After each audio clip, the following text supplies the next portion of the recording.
Good afternoon. मैं doctor Mohit हूँ। I am a director of Fortis Escort hospital Amritsar.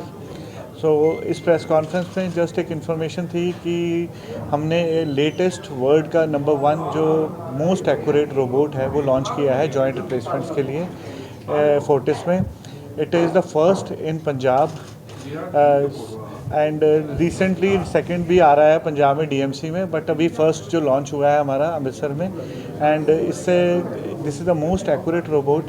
In this robot patient can have बिल्कुल natural नी की feel आती है after surgery. Patient की recovery बहुत फास्ट है। पेशेंट्स नेक्स्ट डे तो वैसे चल ही लेते हैं, but without support walking faster है। टिश्यू डैमेज बिल्कुल नहीं है। सर्जरी का टाइम बहुत शॉर्ट रहता है, तो अप्रॉक्सीमेटली 45 मिनट्स से 50 मिनट्स में एक नी हो जाता है। And that is the thing, हम दोनों नीज इकट्ठे कर सकते हैं एक टाइम पे रोबोटिक से। एंड पेशेंट का प्राइस भी बेटर रहता है। पेशेंट का एक ही बार सर्जरी करानी पड़ती है। एक्यूरेसी बिल्कुल परफेक्ट है and for this the patient gets a better life earliest.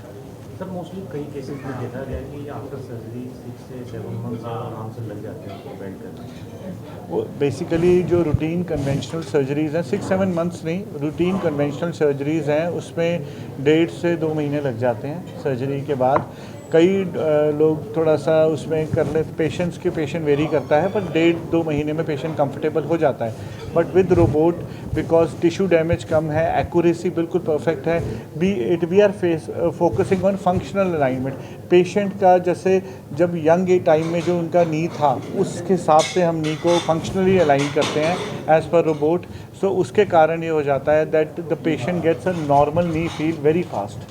Sir इसमें बाद में किसी फिजियोथेरेपिस्ट की भी जरूरत पड़ती है? फिजियोथेरेपी वैसे कुछ दिन के लिए कराते हैं पेशेंट, 10-15 दिन के लिए। Once the bending is there, जब घुटना पूरा मुड़ जाता है तो उसके बाद पेशेंट ने खुद ही एक्सरसाइज करनी है एंड वॉक करनी है। पेनफुल है जो नहीं, वह पेनफुल बहुत पुरानी बात हो गई। अब तो वैसे कन्वेंशनल सर्जरी भी इतनी पेनफुल नहीं थी, but with robot addition pain factor और काफ़ी कम हो गया है। पेशेंट बिल्कुल कंफर्टेबल रहते हैं। इवन हॉस्पिटल में 2-3 दिन ही हुए हैं अभी सर्जरी को, वो पेशेंट्स भी बहुत कंफर्टेबली बैठे होते हैं। That's not a problem. कितना टाइम लग जाता है मैक्सिमम टू मैक्सिमम? देखिए, वॉकिंग तो नेक्स्ट डे से स्टार्ट हो जाती है ना। वॉकिंग तो नेक्स्ट डे पेशेंट हॉस्पिटल में ही कॉरिडोर में सैर करता है, तो इतना तो हम यही कर देते हैं। शुरू में कुछ दिन वॉकर पकड़ता है, then stick, then patient is comfortable totally. Medicine कितनी देते हैं? मेडिसिन तो पेन किलर तो हम अराउंड 5-10 दिन देते हैं।